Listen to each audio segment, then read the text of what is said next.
Welcome to BSAP Academy online classes.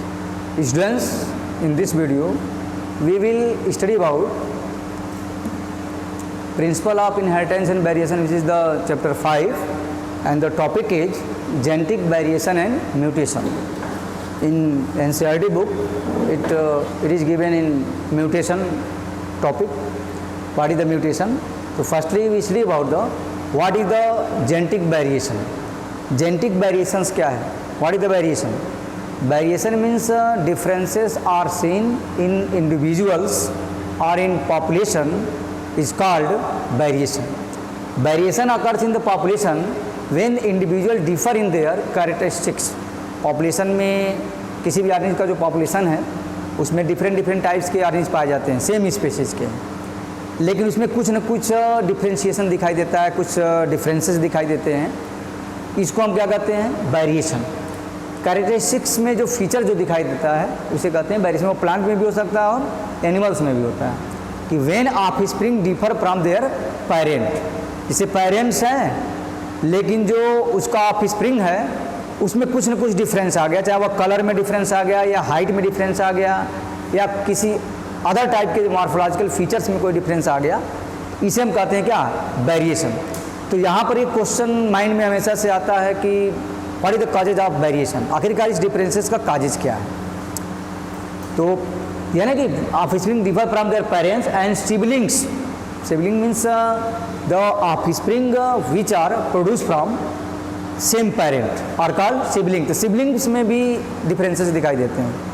It is called variation. Siblings जैसे एक ही parent हैं, जैसे फादर मदर हैं और उनके जो ऑफस्प्रिंग हैं, ब्रदर हैं, सिस्टर्स हैं, जो एक, लेकिन उनमें भी कुछ डिफरेंसेस है. एक ही फैमिली के हैं, 4 ब्रदर्स हैं, 4 उसके, और 4 चाइल्ड में भी डिफरेंशिएशन दिखाई देता है. तो they are called siblings.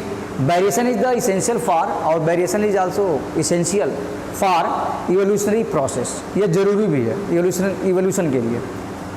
The variations help in the selecting the particular organism from the plant and animal population for breeding to obtain the progeny with desired character.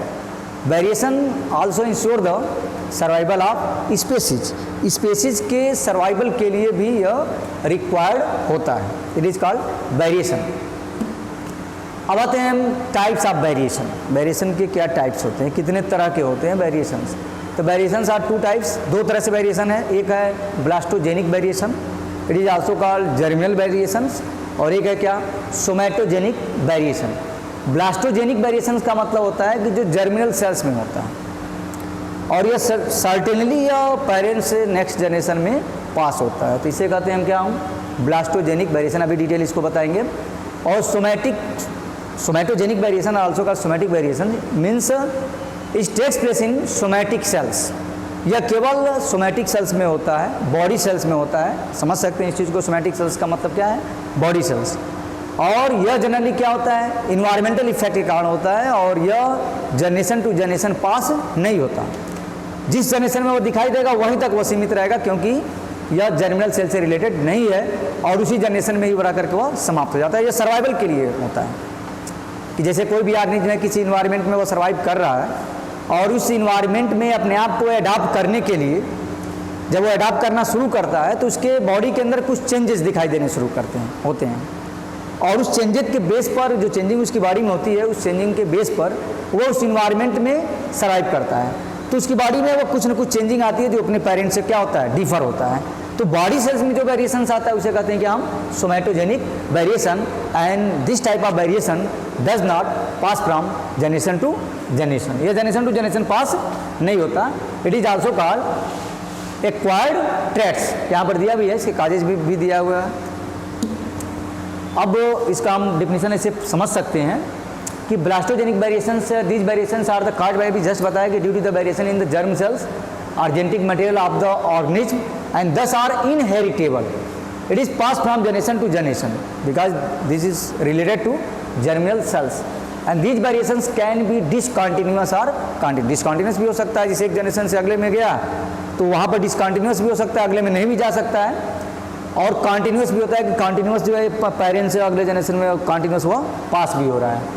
Depending on the whether the traits are discretely varying और continuous within a species. इसके बाद से आता है second type का somatogenic. अभी just बताया somatogenic means the variation which takes place in the somatic cells means body sales.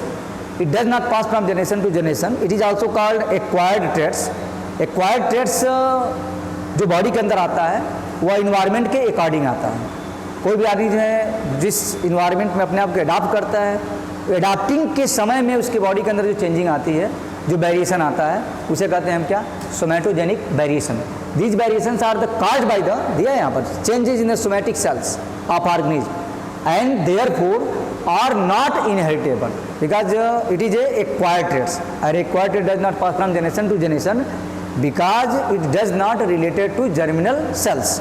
ये जर्म सेल से रिलेटेड नहीं होता है, इसलिए ऑर्गेनिज्म जो जिस समय वह रहता है उसके लाइफ टाइम में ही बस रहता है, अगले जनरेशन में वो पास नहीं होता। They are also called acquired traits. यहाँ पर दिया already acquired variation because they are the acquired by the organism during their life and the causes of somatic variation can be, अभी जस्ट बताए थे, इन्वायरमेंट का effect होता है। जिस इन्वायरमेंट में रहता है, इन्वायरमेंट के अकॉर्डिंग अपने आप को अडाप्ट करता है, उस इन्वायरमेंट के अकॉर्डिंग अपने आप को अडाप्ट करने के समय में उसके बॉडी के अंदर कुछ न कुछ उस इन्वायरमेंट के अकॉर्डिंग चेंजिंग आती है और उसी चेंजिंग के वो चेंजिंग जो दिखाई देती है उसके बॉडी के अंदर, उसे हम कहेंगे क्या, हम सोमैटोजेनिक वेरिएशन। इसलिए जनरेशन टू जनरेशन पास नहीं होता है। इसका इन्वायरमेंटल फैक्टर्स है, यूजेज एंड डिसयूजेज ऑफ ऑर्गन्स है कि किसी ऑर्गन का कोई अपने लाइफ टाइम में ज़्यादा यूज किया तो वह ऑर्गन वह डेवलप कर गया या बॉडी में वो फीचर डेवलप हो गया, डिसयूज किया, नई ऑर्गन का यूज किया तो वह धीरे धीरे वह वेस्टिजल के फॉर्म में हो गया। तो इस तरह का जो भी वेरिएशन जो दिखाई देता है उसे कहते हैं क्या, हम सोमैटोजेनिक वेरिएशन। और थ्रू द कॉन्शियस इफोर्ट, जैसे कि जिराफ का एग्जाम्पल लैंडमार्क ने बताया, इवोल्यूशन में हम इसको पढ़ेंगे डिटेल, कि जिराफ जिस भी इन्वायरमेंट में रह रहे थे उस इन्वायरमेंट का जो वेजिटेशन था वो काफ़ी शार्ट वेजिटेशन था, लेकिन जिराफ ने कॉन्शियस इफोर्ट किया, अपने आप को सर्वाइव करने के लिए उसने क्या किया, अपने नेक को बढ़ाना शुरू किया क्योंकि वेजिटेशन शार्ट था और हाई था वेजिटेशन, जो वहाँ पर जो प्लांट्स थे वो काफ़ी टॉल थे और जो जिराफ थे वो उनका साइज जो है काफ़ी शार्ट था, लेकिन उसने क्या किया, कॉन्शियस इफोर्ट किया। तो कॉन्शियस इफोर्ट किया, धीरे धीरे वो वेरिएशन आता गया उनके फैमिली में और जैसे जैसे वो आगे बढ़ता गया वह इंक्लूड होता गया वह इवोल्यूशन के थ्रू। ठीक है, organism are through the conscious effort sided by the intelligence in some animals, जैसे एग्जांपल बताया जिराफ का। अब इसके बाद से आते हैं हम म्यूटेशन। म्यूटेशन का जनरली सेंस क्या है, sudden heritable change in genetic material is called mutation. Sudden and heritable change in genetic material is called mutation. और एक और इसका डिफिनेशन जो यहाँ पर जो दिया है कि mutation is a phenomenon which result in the alternation of DNA, कि डीएनए के सीक्वेंस में कोई न कोई चेंजिंग हो जाती है और उस चेंजिंग की वजह से उसका बड़ा इफेक्ट दिखाई देता है अगले जनरेशन में। तो वहाँ दिया कि alternation of DNA sequences and consequently result in the change in the genotype, तो उसका जीनोटाइप भी चेंज हो जाता है और फिनोटाइप भी चेंज हो जाता है of an organism. It is called mutation. The term mutation was introduce by, सबसे पहले ह्यूगो डी व्रीज ने इसको दिया था और ही also propose the theory of mutation in 1903। What is the modern theory of mutation which was propose by Hugo de Vries in 1903। Mutation क्या है, तो म्यूटेशन अभी जस्ट बताया, sudden and inheritable change in genetic material is called mutation. अचानक कोई changing आ गई organism में जो कि उसके पेरेंट में नहीं था और अगले जनरेशन में आप स्प्रिंग में कोई इन्वायरमेंट के अकॉर्डिंग या किसी और इफेक्ट के कारण उसकी बॉडी के अंदर कुछ न कुछ सडन चेंजिंग दिखाई दे दिया, तो है क्या, mutation. Mutation are universal and occurs in all living organism. Mutation occurs and random. Mutation result a change in the germ plasm of the organism, germ plasm को चेंज कर देता है। Mutation affect the germ cells and only heritable. Mutation में भी dominant भी हो सकता है या recessive. However, recessive mutations are more frequent. Mutation is the only known method by which the different forms means alleles of a gene are formed. Mutation की वजह से कई तरह के alleles का भी फॉर्मेशन होता है।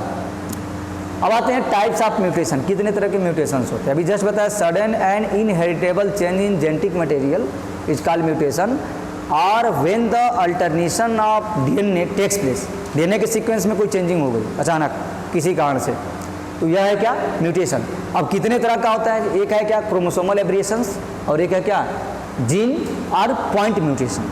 तो क्रोमोसोमल एब्रिएशन का मतलब ये होता है कि change in the structure and number of chromosome, जैसे पॉलीप्लाइडी हो गई, 2n+1 आ गया। तो क्रोमोसोमल एब्रिएशन का सेंस ही होता है कि change in the structure and number of chromosome. जैसे स्ट्रक्चरल एब्रिएशन में change in the structure of chromosome का स्ट्रक्चर ही बदल गया, या यहाँ पे दिया कि numerical aberration change in the number of chromosome. अभी जस्ट बताया पॉलीप्लाइडी जैसे हो गया, 2n है, एक और उसके साथ ऐड हो गया, 2n+1 हो गया, 46 के प्लेस पर जैसे ह्यूमन में 46 क्रोमोसोम्स हैं, एक और इसमें ऐड हो गया, 47 हो गया। तो इस तरह की जो चेंजिंग जो दिखाई देती है उसे कहते हैं न्यूमेरिकल एब्रेशन। तो उसके काजेज होगा क्या, म्यूटेशन। यहाँ पर दिया कि aneuploidy and euploidy, 1 or 2 individuals chromosomes are mixed. या तो बताया थे सेक्स डिटर्मिनेशन वाले टॉपिक में कि X0 एक कोई जो है क्रोमोसोम ही डिलीट हो गया या हट गया, वहाँ से मिक्स्ड कर गया, या यूप्लाइडी अगर हो गया complete set of chromosome is mixed, पूरा सेट ही कंप्लीट सेट ही क्रोमोसोम का मिक्स्ड कर गया किसी पार्टिकुलर प्लेस से, ठीक है। तो इसे कहेंगे numerical aberration. These are the types of mutation. और एक और क्या है, gene or point mutation, change in the gene structure और change in the nucleotide base sequence. जो न्यूक्लियोटाइड की जो चेन है डीएनए की, हम मॉलिक्यूलर जेनेटिक्स में पूरा डिटेल पढ़ेंगे डीएनए का स्ट्रक्चर्स। तो यहाँ पर होता है जैसे दो तरह का होता है, एक होता है सब्स्टिट्यूशन, इसमें ट्रांजिशन है और ट्रांसवर्सन है, और एक है क्या, फ्रेम शिफ्ट म्यूटेशन। अब इसमें हम आते हैं क्रोमोसोमल एब्रेशन। अभी जस्ट बताएं कि these are the types of mutation affect the number and structure of chromosome. Any change in the number and structure of chromosomes में result in the change in the number and position of gene, ठीक है। इसका example दिया है यहाँ पर, interchange कैसे किया हुआ है यहाँ पर, इंटरचेंज इंटर आर्म इंटरचेंज किया हुआ है यहाँ पर। तो नंबर और पोजीशन जब चेंज होता है जीन का, क्रोमोसोम का, इसे कहते हैं क्या हम, chromosomal aberration, number and position of gene. फिर एक point mutation, sickle cell anaemia point mutation का ही एग्जाम्पल है। इसमें एक पॉइंट पर कोई जीन का पार्ट चेंज कर जाता है, यहाँ पर पॉइंट म्यूटेशन दिया है, एक किसी पॉइंट पे यहाँ दिया है कि यह डीएनए का सीक्वेंस है, यह न्यूक्लियोटाइड की चेन है, जिसमें डिफरेंट टाइप्स के नाइट्रोजनस बेस हैं, जैसे थाइमिन है, एडेनिन है, एडेनिन है, साइटोसिन है, थाइमिन है, गुआनिन है, साइटोसिन है, एडेनिन, गुआनिन, गुआनिन, थाइमिन। तो यह न्यूक्लियोटाइड की एक चेन है, नीचे भी ये न्यूक्लियोटाइड की चेन है, यह दिखाया कि किस तरह से। अब यहाँ पर यह पॉइंट म्यूटेशन कैसे हुआ है कि this mutations affect a very specific portion of the DNA. DNA का ये सीक्वेंस है, इसकी एक न्यूक्लियोटाइड की चेन है, such as the nucleotides. These mutations therefore directly influence the nature and structures of chromosomes. अब जैसे इसका ओरिजिनल सीक्वेंस है, और ओरिजिनल सीक्वेंस से एक जो है पॉइंट म्यूटेशन जब हुआ है तो सी वाला यहाँ से रिप्लेस करके इस वाले प्लेस पे आ गया है, यहाँ पर 2 सी नहीं है, यहाँ पर आ गया है। अब जैसे यहाँ से रिप्लेस करेगा किसी भी कारण से, और फिर से एक न्यूक्लियोटाइड की एक नई चेन बन जाएगी, और नई चेन बनेगी, फिर डीएनए का सीक्वेंस बन जाएगा, फिर से अपने नए फॉर्म में आ जाएगा। लेकिन वह जो डीएनए होगा वह म्यूटेंट डीएनए के फॉर्म में होगा, और केवल एक पॉइंट पर चेंजिंग की वजह से जो स्ट्रक्चर्स होगा, जो जीनोटाइप उसका होगा और जो फिनोटाइप होगा, उसमें पूरी तरह से चेंजिंग आ जाती है। तो इस तरह से, और फ्रेम शिफ्ट म्यूटेशन भी है। फ्रेम शिफ्ट म्यूटेशन का मतलब ही होता है, यहाँ पहले वाले में दिया है ऑलरेडी, इसके पहले वाले में यहाँ पर दिया भी है फ्रेम शिफ्ट। तो फ्रेम शिफ्ट म्यूटेशन में पूरी तरह से पूरा सीक्वेंस ही, न्यूक्लियोटाइड का पूरा सीक्वेंस ही, एक पूरे पार्ट का सीक्वेंस ही चेंज हो जाता है। इस तरह के म्यूटेशन को कहते हैं कि हम frame shift mutation, and these are also causes of changing in DNA sequence and causes the variation. Students, if you have any doubts, you can contact me on Google Classroom.